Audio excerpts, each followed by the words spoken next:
ಸಂತಸ ಅರಳುವ ಸಮಯ ಮರೆಯೋಣ ಚಿಂತೆಯ ಆದರೂ ಚಿಂತೆ ಇದೆ. ಯಾಕೆ ಅಂತಂದರೆ RCB ನೆನ್ನೆ ಡೆಲ್ಲಿ ಮೇಲೆ ಮ್ಯಾಚ್ ಗೆದ್ದಿದ್ದಾಯಿತು. ಈಗ ಪ್ಲೇ ಆಫ್ನ ಕನಸು ಇನ್ನೂ ಜೀವಂತ.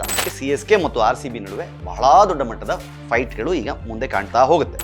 ಮತ್ತೆ ಅಪ್ಪಿತಪ್ಪಿ RCB ಅವರು ಆ ಮ್ಯಾಚ್ ಗೆದ್ದರೂ ಸಹಿತ ಆ ರನ್ ರೇಟನ್ನು ಮ್ಯಾನೇಜ್ ಮಾಡಲಿಕ್ಕಾಗಲಿಲ್ಲ ಅಂತಂದರೆ 18 ರನ್ನು ಈಗ 16 ರನ್ನಲ್ಲಿ ಸೋಲಿಸ್ಬಿಟ್ರು, 15 ರನ್ನಲ್ಲಿ ಸೋಲಿಸ್ಬಿಟ್ರು ಅಂದರೂ ಸಹಿತ ಪ್ಲೇ ಆಫ್ಗೆ ಹೋಗೋದು CSKನೇ. ಹೋಯ್ತು ಮುಗೀತು ಹೊಗೆ ಹಾಕ್ಸ್ಕೊಂಡ್ರು ಅಂತ ನೀವು ಎಲ್ಲ ಏನು ಬೈಕತ್ತಾ ಇದ್ವೋ ಅದರ ಆಚೆ ಒಂದು ಸಣ್ಣ ಹೋಪ್, ರೇ ಆಫ್ ಹೋಪ್.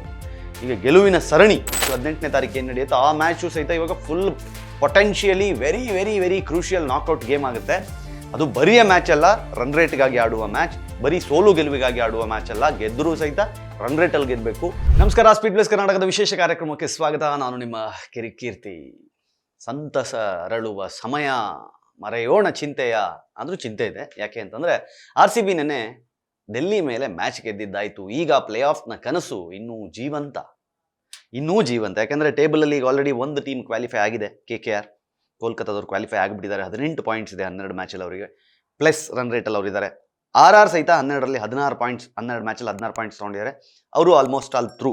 ಈಗ 3, 4, 5ರಲ್ಲಿರೋರು ಸ್ವಲ್ಪ ಕಾಂಪಿಟೇಷನ್ನು. ಇನ್ಫ್ಯಾಕ್ಟ್ SRH ಇನ್ನೂ 2 ಮ್ಯಾಚ್ ಇರೋದ್ರಿಂದ ಒಂದು ಮ್ಯಾಚ್ ಗೆದ್ದರೂ ಸಹಿತ ಅವರು ಈಸಿಯಾಗಿ ಅವರು ಹೋಗ್ತಾರೆ. ಬಟ್ ಈ 4th ಟೀಮ್ ಯಾವ್ದು ಒಳಗಡೆ ಹೋಗುತ್ತೆ ಅನ್ನೋದಕ್ಕೆ CSK ಮತ್ತು RCB ನಡುವೆ ಬಹಳ ದೊಡ್ಡ ಮಟ್ಟದ ಫೈಟ್ಗಳು ಈಗ ಮುಂದೆ ಕಾಣ್ತಾ ಹೋಗುತ್ತೆ. ಮ್ಯಾಚ್ಗಳನ್ನ ನೋಡ್ತಾ ಹೋದರೆ ಈಗ ನೆಕ್ಸ್ಟ್ ಇರೋದು ಗುಜರಾತ್ ಟೈಟನ್ಸ್ ಮತ್ತು ಕೋಲ್ಕತ್ತಾ ನೈಟ್ ರೈಡರ್ಸ್. ಇದರಲ್ಲಿ ಬಿಡಿ ಅದೇನಾದರೂ GTನೂ ಬರೋಕ್ಕಾಗಲ್ಲ, ಅದು ಬರೀ 10 ಪಾಯಿಂಟ್ಸ್ ಇರೋದು. ಕೋಲ್ಕತ್ತಾ ಆಲ್ರೆಡಿ ಕ್ವಾಲಿಫೈ ಆಗಿದ್ದಾರೆ, ಅದು ನಮ್ಗೆ ಮ್ಯಾಟ್ರ್ ಆಗಲ್ಲ. ಡೆಲ್ಲಿ ಕ್ಯಾಪಿಟಲ್ಸ್ ಮತ್ತು LSG ಮ್ಯಾಚ್ ಇದೆಯಲ್ಲ, ಇದರಲ್ಲಿ ಹೆಂಗಾದರೂ ಮಾಡಿ ನಾಳೆ LSG ಸೋಲ್ಬೇಕು ಅಂತ ನಾವು ಯೋಚನೆ ಮಾಡಬೇಕು. ಯಾಕೆ ಅಂತಂದರೆ LSG 12 ಪಂದ್ಯಗಳಲ್ಲಿ 12 ಪಾಯಿಂಟ್ಸ್ ಇದೆ. ಅಪ್ಪಿತಪ್ಪಿ ಮುಂದಿನ 2 ಪಂದ್ಯಗಳನ್ನು ಅವ್ರು ಗೆದ್ದರೆ ಅವ್ರಿಗೆ 16 ಪಾಯಿಂಟ್ ಆಗುತ್ತೆ. ಹಾಗಾಗಿ ಒಂದು ಪಂದ್ಯ ಅವರು ಸೋಲ್ಲೇಬೇಕು ಅಂತ ನಾವು ಕಾಯ್ಬೇಕು. ಇವಾಗ ಒಂದು ಸನ್ರೈಸರ್ಸ್ ಮೇಲಿದೆ, ಇನ್ನೊಂದು ಅಟ್ ದ ಸೇಮ್ ಟೈಮ್ ಈಗ ನಾಳೆ ಮ್ಯಾಚ್ ಡೆಲ್ಲಿ ಕ್ಯಾಪಿಟಲ್ಸ್ ಮೇಲಿದೆ.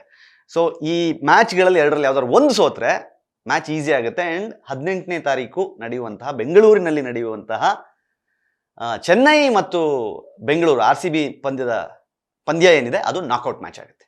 ನಾಕೌಟ್ ಅಂದರೆ ಗೆದ್ದೋರು ಹೋಗ್ಬಿಡಲ್ಲ, ಅಲ್ಲೂ ಒಂದು ಸಿನಾರಿಯೋ ಇದೆ. ಹೆಂಗೆ ಸಿನಾರಿಯೋ ಅಂತಂದರೆ ಇಲ್ಲಿ ಚೆನ್ನೈ ಅವ್ರದ್ದು ನೆಟ್ ರನ್ ರೇಟ್ ಬಂದು 0.528, 13 ಮ್ಯಾಚಲ್ಲಿ 14 ಪಾಯಿಂಟ್ಸ್ ಇದೆ.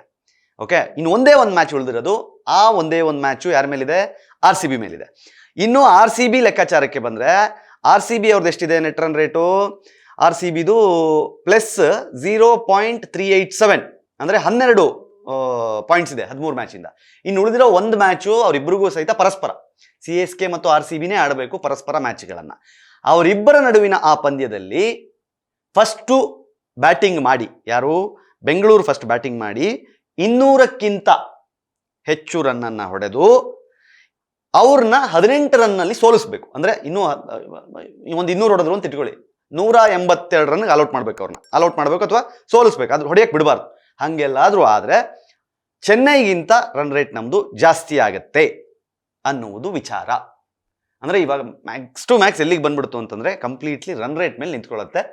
ಅಂದ್ಕೊಂಡಂಗೆ ಸಿನಾರಿಯೋ ಹೋದರೆ LSG 2 ಮ್ಯಾಚ್ಗಳನ್ನು ಗೆದ್ದುಬಿಟ್ರೆ ಅದು ಮಾತೇ ಬರಲ್ಲ, LSG ಹೋಗ್ಬಿಡುತ್ತೆ ಅಲ್ಲಿಗೆ. KKR, ರಾಜಸ್ಥಾನು, ಸನ್ರೈಸರ್ಸು, LSG 4 ಟೀಮ್ ಹೋಗ್ಬಿಡುತ್ತೆ, ಕ್ವಾಲಿಫೈ ಆಗಿಬಿಡುತ್ತೆ. ಈಗ ಹಂಗೆ ಆಗಬಾರ್ದು ಅಂತಾದರೆ 4ನೇ ಟೀಮ್ ಒಳಗಡೆ ಬರಬೇಕು ಅಂದರೆ LSG ಒಂದು ಪಂದ್ಯವನ್ನು 2 ಪಂದ್ಯಗಳಲ್ಲಿ 1 ಪಂದ್ಯಗಳನ್ನು ಸೋಲಬೇಕು. At the same time Chennai ಮೇಲೆ ಆಡುವಂತಹ ಪಂದ್ಯ ಏನಿದೆ ಬ್ಯಾಂಗ್ಳೂರ್ದು, ಆ ಪಂದ್ಯದಲ್ಲಿ ಕನಿಷ್ಠ ಏನು ಹೇಳ್ತಾರೆ, RCB ಚಾನ್ಸಸ್ ಏನಪ್ಪ ಅಂತಂದರೆ with just 8 more games to go on in the league stage of IPL 2024, only Kolkata Knight Riders have qualified for the playoff and 3 spots are still available. Here is how the teams in contention stack up. Royal ಚಾಲೆಂಜರ್ಸ್ಗೆ ಏನು ಅಂತಂದರೆ RCB's 5th win in a row, ಅಂದರೆ 5 matches continuous ಗೆದ್ದಿದ್ದಾರೆ. ಈಗ ಏನು ಮಾಡಬೇಕು ಅಂತಂದರೆ ನಾನು ಆಗಲೇ ಹೇಳಿದಾಗ LSG 2 ಮ್ಯಾಚಲ್ಲಿ 1 ಮ್ಯಾಚ್ ಸೋಲೋ ಥರ ನೋಡ್ಕೋಬೇಕು. 12 ಇರೋದನ್ನು 14 ಮಾಡಿಕೊಂಡು ರನ್ ರೇಟನ್ನು ಜಾಸ್ತಿ ಮಾಡ್ಕೋಬೇಕು ಅಂತಂದರೆ then RCB need to win by 18 runs if they score 200, ಆಯಿತಾ, to take their net run rate past that of CSK. ಅಂದರೆ ಹಂಗಾದರೆ ಮಾತ್ರ CSK ಏನು ರನ್ ರೇಟ್ ಇದೆ ಅದಕ್ಕಿಂತ ಜಾಸ್ತಿ ಆಗುತ್ತೆ. ಮತ್ತೆ ಅಪ್ಪಿತಪ್ಪಿ RCB ಅವರು ಆ ಮ್ಯಾಚ್ ಗೆದ್ದರೂ ಸಹಿತ ಆ ರನ್ ರೇಟನ್ನು ಮ್ಯಾನೇಜ್ ಮಾಡಲಿಕ್ಕಾಗಲಿಲ್ಲ ಅಂತಂದರೆ, ಅಂದರೆ 18 ರನ್ನು ಈಗ 16 ರನ್ನಲ್ಲಿ ಸೋಲಿಸ್ಬಿಟ್ರು, 15 ರನ್ನಲ್ಲಿ ಸೋಲಿಸ್ಬಿಟ್ರು ಅಂದರೂ ಸಹಿತ ಪ್ಲೇ ಆಫ್ಗೆ ಹೋಗೋದು CSKನೇ. ಇದು ಬರೀ ಗೆಲ್ಲದು ಮಾತ್ರ ಅಲ್ಲ, ವಿತ್ ರನ್ ರೇಟ್ ಗೆಲ್ಲದಿದೆಯಲ್ಲ, ಅದು ಇವಾಗ ಬಹಳ ದೊಡ್ಡ ಟಾಸ್ಕ್.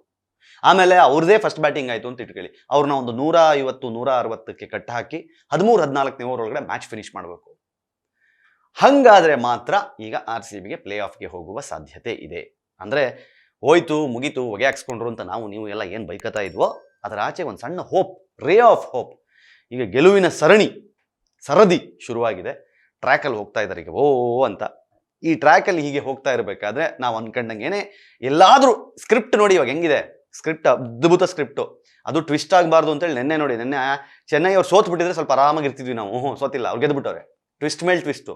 ಈಗ ಲಾಸ್ಟ್ ಮ್ಯಾಚ್ ತನಕನೂ ಹೋಪ್ಸ್ ಹಂಗೇ ಇರುತ್ತೆ. ಇವಾಗ RCBಯ ಮತ್ತು ಚೆನ್ನೈನ ಕೊನೆಯ ಬದ್ಧ ವೈರಿಗಳ ಮ್ಯಾಚ್ ಏನಿದೆ, ಅದು ಅವರಿಬ್ಬರದು ಲಾಸ್ಟ್ ಮ್ಯಾಚ್ 18ನೇ ತಾರೀಕು ಏನು ನಡೆಯುತ್ತೋ ಆ ಮ್ಯಾಚು ಸಹಿತ ಇವಾಗ full potentially very very very crucial knockout game ಆಗುತ್ತೆ.